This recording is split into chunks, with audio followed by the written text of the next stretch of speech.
Sa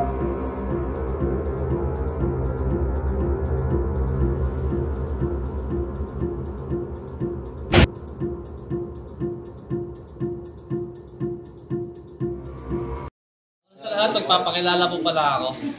Ako po si Daryl Aguirre. Nag-worker po ako sa Kingdom of Jesus Christ, led by Pastor Apollo C. Kibuloy. Nag-worker po ako since 2012. Na-assign po ako sa KGC Central through Landscaping Department. Una sa lahat, naging landscaping nga po ako. Tawag sa amin Lance Boys. Yung mga kasama ko po, leader namin si Brother Jesse Parungaw, pati si Kuya Johnny, si Taba, si Albert Labandera.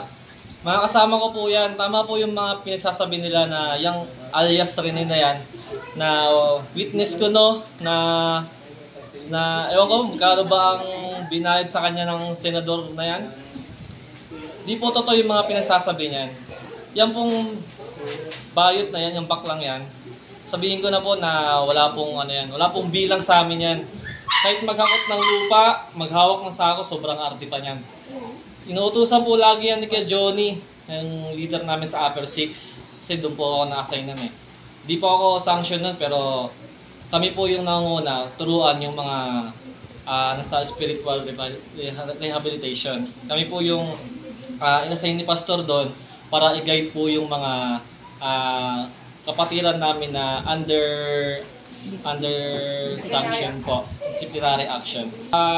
Sa lahat po ng mga ex-worker na nanira po kay Pastor Kibuloy. Una sa lahat, pumasok kayo sa Kingdom, hindi kayo pinilit.